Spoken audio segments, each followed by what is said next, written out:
Bonjour et bienvenue dans le fil d'actu. Un fil d'actu un peu spécial, puisqu'en ce 1er avril, au lendemain de l'allocution d'Emmanuel Macron et de notre rachat par Bouygues et La République En Marche, il nous a semblé utile de revenir en toute objectivité et en toute neutralité sur les annonces d'un président qui, à n'en pas douter, marquera de son empreinte l'histoire. Souvenez-vous, le 19 mars, il y a 15 jours, le Premier ministre Jean Castex annonçait un ensemble de nouvelles restrictions nationales et locales.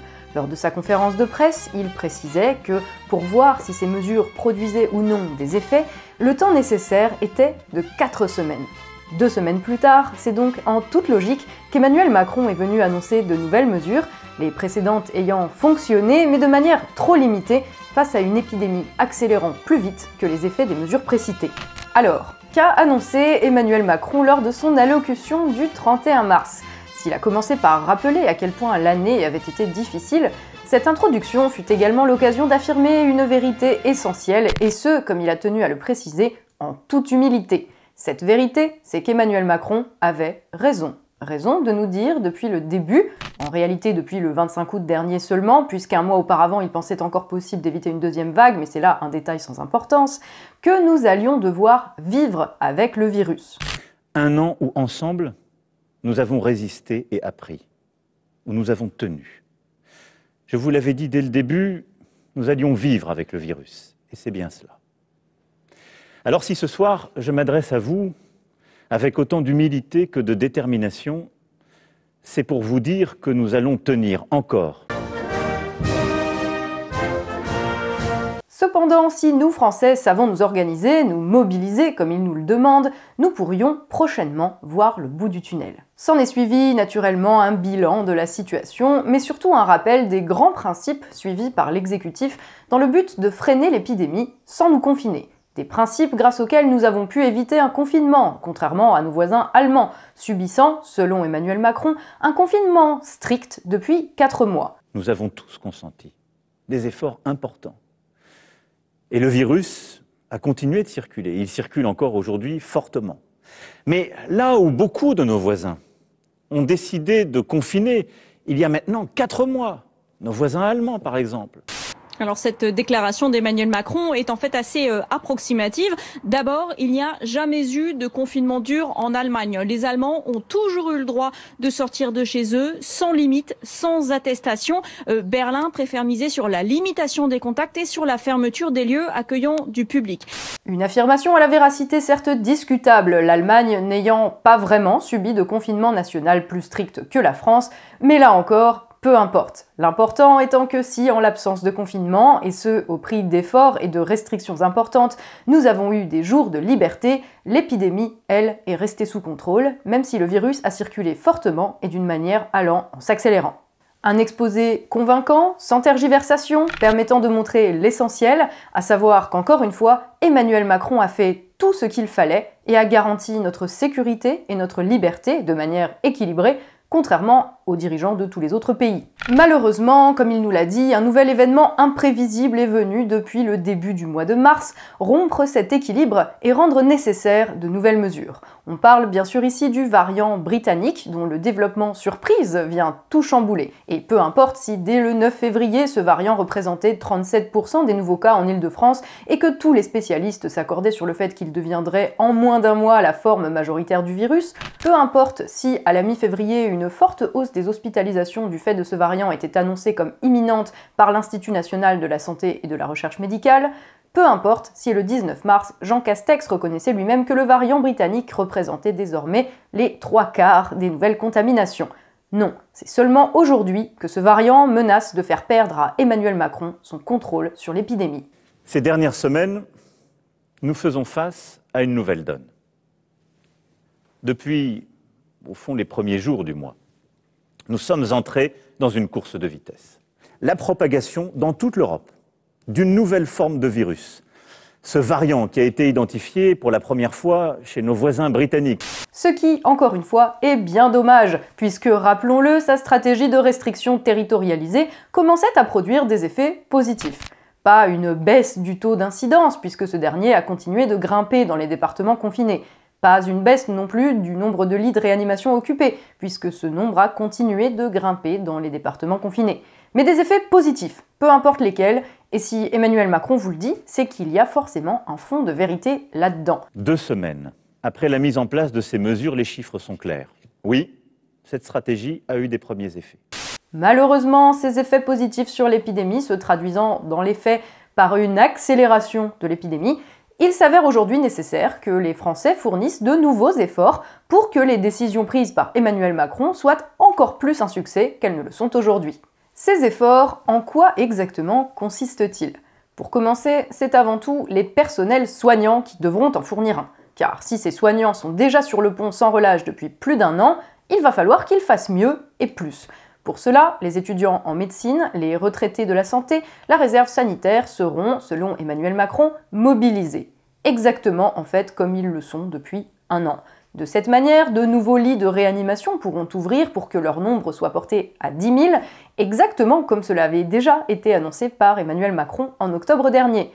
Une augmentation qui se fera bien sûr en prenant les lits d'autres services et en continuant de déprogrammer les autres soins, mais en même temps en continuant de garantir les soins nécessaires à tous, encore une fois grâce à l'action remarquable des soignants qui devront fournir un effort supplémentaire. Autre effort pour tous les Français cette fois. Afin de maintenir nos libertés, les restrictions s'appliquant aujourd'hui à 19 départements seront étendues à l'ensemble de la France métropolitaine.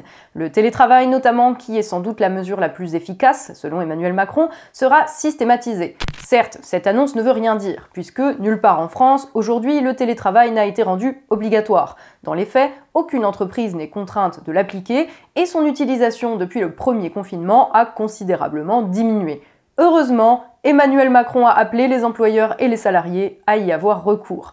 Un appel qui, à n'en pas douter, sera entendu et suivi des faits, ce qui permet de dire que le télétravail va bel et bien être systématisé. Pour le reste, les restrictions de déplacement à plus de 10 km du domicile seront donc étendues à l'ensemble des départements de la métropole et les rares personnes devant prendre leur voiture pour aller travailler à plus de 10 km de chez elles devront donc être munies d'attestations. Mais pas de panique, puisque pour compenser cela, les très nombreux Français souhaitant rejoindre leur résidence secondaire auront, eux, tout le week-end de Pâques pour le faire. Les Parisiens aisés pourront donc encore une fois amener le virus avec eux en Bretagne ou dans la Creuse, justifiant ainsi l'extension des restrictions à toute la population. Population dont on sait désormais, grâce à Emmanuel Macron, qu'elle compte un certain nombre de militants pour le retour généralisé de l'attestation. Et si vous en connaissez, n'hésitez pas à nous contacter, nous serons ravis, nous aussi, d'apprendre à mieux les connaître. Si nous faisons ce choix de toucher tout le territoire métropolitain, c'est parce que plus aucune région métropolitaine n'est aujourd'hui épargnée. Partout, le virus circule vite, de plus en plus vite, et partout, les hospitalisations augmentent. Et nous en arrivons au 3e effort demandé par notre président, celui concernant l'école.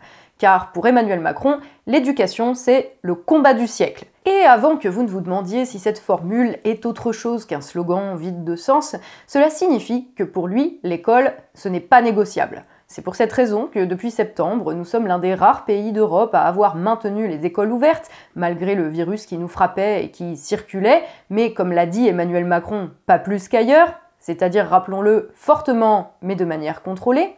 Tout ça, on le rappelle aussi, pour assurer la vie et l'avenir de nos enfants. L'école, ce n'est pas négociable. C'est pour cette raison que nous ne l'avons pas fermée malgré le virus, et c'est aussi pour cette raison que nous la fermerons dès la semaine prochaine pour freiner la propagation de ce même virus. Avec au programme le retour des cours en distanciel, on compte sur les enseignants et les parents pour prendre leurs dispositions dans les 3 jours qui viennent, puis 2 semaines de vacances tous en même temps, en vacances mais confinés bien sûr, puis une rentrée le 26 avril en présentiel pour les élèves du primaire, mais seulement en distanciel pour les élèves du secondaire qui reprendront en présentiel uniquement 1 semaine après, le 3 mai, sans doute parce que cette organisation était la plus rationnelle que notre président puisse trouver. Notre protocole sanitaire, c'est un des protocoles les plus respectés d'Europe. Les Anglais le regardent en disant « les Français ont fait quelque chose d'assez extraordinaire avec ça ». D'autres pays s'en inspirent. On peut être fier là aussi de ce qui a été fait dès le mois de mai en la matière.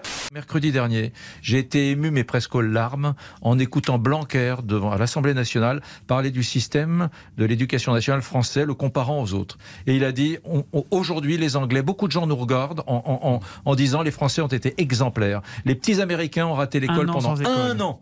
Les Italiens de 2 ou 3 mois de plus que nous, les Espagnols aussi, les Anglais beaucoup plus. Donc oui, finalement, ce système, il a tenu. Nous n'avons plus suffisamment d'enseignants pour assurer l'accueil des élèves. On a des enseignants qui sont malades, d'autres qui sont cas contact, et il n'y a plus de remplaçants pour les remplacer. On a même eu des cas en début de semaine avec des écoles qui ont ouvert sans enseignants. C'est quelque chose d'assez nouveau. Des décisions certes contraignantes, mais surtout qu'il faut bien que nous comprenions que le président a fait en sorte de prendre le plus tard possible. Une attitude courageuse et extrêmement responsable, quand on sait que face à une épidémie, ce sont souvent ceux qui anticipent le plus et qui prennent les choses en main avant qu'elles ne leur échappent qui s'en sortent le mieux. Fort heureusement, pour s'en sortir justement, Emmanuel Macron a une solution. Et cette solution, c'est la vaccination, qu'il importe aujourd'hui d'accélérer. Comment accélérer la vaccination ? Dans un premier temps déjà, avec une stratégie simple, en ayant de plus en plus de doses. Des doses de fait commandées par l'Union européenne, pas par Emmanuel Macron, et dont les commandes arrivent au compte-gouttes, indépendamment de la volonté d'Emmanuel Macron. Quelques mauvaises langues pourront bien sûr dire qu'accélérer une chose sur laquelle nous n'avons aucun contrôle et donc aucun instrument d'accélération, ce n'est pas une stratégie. Mais nous sommes un média sérieux et nous ne ferons donc pas ce procès au président de la République. Car en fait, pour accroître le nombre de doses en notre possession, Emmanuel Macron a bel et bien un plan. Ce plan, c'est développer la production sur notre sol pour ne plus dépendre des autres. Un plan ambitieux, et tant pis s'il prend des années. Tant pis si la future participation à l'effort international de Sanofi, tant vanté par le gouvernement et déjà repoussé à plusieurs reprises, ne concerne a priori que le conditionnement du vaccin, donc l'emballage, et non la fabrication de son principe actif. L'intention, elle, est bel et bien là. En attendant, nous continuerons donc à attendre les doses européennes, sans se poser la question par exemple de la pertinence qu'il pourrait y avoir à devancer l'UE sur les commandes d'un vaccin russe a priori efficace et dont il y a fort à penser que quand l'UE consentira à en commander, elle se trouvera alors loin derrière tout le monde sur une liste d'attente, exactement comme ce fut le cas l'an dernier avec les vaccins Pfizer, Moderna et AstraZeneca, avec les conséquences que l'on sait sur notre rythme actuel de vaccination. Attendre, mais attendre plus rapidement, de manière accélérée. C'est donc ainsi que l'on pourrait résumer la stratégie vaccinale d'Emmanuel Macron. Une stratégie qui devrait permettre d'en mettre une seconde en marche, celle consistant à accélérer la vaccination sur le terrain. Et peu importe si nous n'avons reçu, à l'heure où nous tournons cette vidéo, que 12 millions de doses de vaccins depuis le début, que nous n'en avons plus guère qu'un petit million en stock et que le reste est hors de notre contrôle. Peu importe si nous accusons de gros retards par rapport aux objectifs initialement fixés, et peu importe si les livraisons de certains vaccins semblent prendre plus longtemps que prévu. Emmanuel Macron est clair, son objectif de vacciner tous les Français de plus de 18 ans le souhaitant d'ici la fin de l'été sera tenu. À partir de là, nous mettons tous les moyens pour vacciner, vacciner, vacciner. Sans répit, sans jours fériés, le samedi et le dimanche comme la semaine. Cela a commencé depuis la semaine dernière et nous allons accélérer à mesure que les doses seront livrées. C'est d'ailleurs à cette fin que le président a pris une mesure phare, la mise en place à venir d'un numéro de téléphone spécial, permettant de prendre rendez-vous auprès des centres de vaccination. Une mesure ambitieuse permettant d'envisager l'avenir avec sérénité. Et sans doute au final, est-ce là ce qu'il faut retenir de l'allocution d'Emmanuel Macron? Un message d'espoir. Emmanuel Macron l'a dit, et il n'y a aucune raison de ne pas le croire, grâce à la mise en place dans les départements les moins touchés par l'épidémie des mesures qui n'ont pas réussi à la freiner suffisamment dans les départements les plus touchés, grâce à l'effort supplémentaire que fourniront les soignants, grâce à une fermeture des écoles au nom de la continuité éducative et surtout grâce à la vaccination d'ici à la fin de l'été via un vaccin dont nous attendons les doses, nous serons en mesure de rouvrir les lieux de culture et certaines terrasses d'ici mi-mai, puis de retrouver nos cafés, nos restaurants et nos loisirs d'ici le début de l'été. D'aucuns rappelleront que cet hiver déjà, le chef de l'État nous annonçait la réouverture des bars et des restaurants pour le 20 janvier, puis qu'on a ensuite parlé de mi-février, puis de Pâques, et qu'à chaque fois, cela n'a pas eu lieu. La différence, c'est que depuis, comme l'a rappelé Emmanuel Macron, nous avons appris de nos erreurs et nous nous sommes améliorés. Un discours qui ne fait pas du tout écho à celui qu'il tenait déjà le 28 octobre dernier, soit il y a plus de 4 mois maintenant. Surtout, nous rappellerons ici qu'en politique, les promesses engagent avant tout ceux qui les croient. Dès lors, il est un peu de la responsabilité de chacun d'assurer la réussite d'Emmanuel Macron. Et c'est d'ailleurs très sérieusement que son allocution se conclut exactement sur cette idée. Le succès de la stratégie d'Emmanuel Macron dépend de chacun d'entre nous. Alors oui, aujourd'hui, pour le mois qui vient, il nous faut nous mobiliser. Nous mobiliser parce que le succès de ce mois d'avril et de cette stratégie dépend de chacun d'entre nous, de notre esprit de responsabilité. C'est ainsi que nous pourrons rebâtir ce chemin d'espoir, celui qui nous permettra de retrouver progressivement une vie normale, celui qui nous permettra aussi de tirer ensemble toutes les leçons de cette épreuve. Si sa stratégie échoue, ce ne sera donc pas parce qu'elle était imparfaite, ce sera avant tout du fait de la responsabilité de chacun.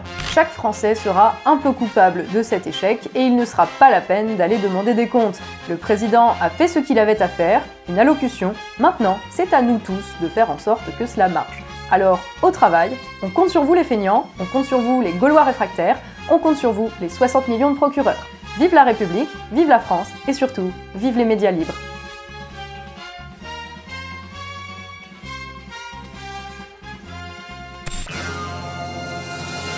Voilà, cette vidéo est terminée, n'hésitez pas à la partager autour de vous, cela vous donnera droit à un abattement fiscal supplémentaire sur votre argent caché au Luxembourg. Comme le fil d'actu est désormais financé par les fonds secrets de l'Élysée, nous n'avons bien sûr pas besoin de vous pour financer notre média, mais si vous voulez malgré tout nous soutenir dans notre exercice de réhabilitation d'un président injustement critiqué par ses adversaires, il vous suffit de vous rendre sur notre page Tipeee en description de la vidéo, après vous être assuré que vous aviez téléchargé la bonne attestation et en prenant soin de désinfecter votre carte bancaire au gel hydroalcoolique. Pensez également à vous abonner à la chaîne, de toute façon c'est obligatoire si vous habitez dans le Morbihan ou au nord de Charleville-Mézières, ou si vous êtes un tailleur de pierre unijambiste né une année bissextile. Prenez soin de vous et nous on se retrouve dès la fin de semaine pour un fil d'actu un peu plus normal.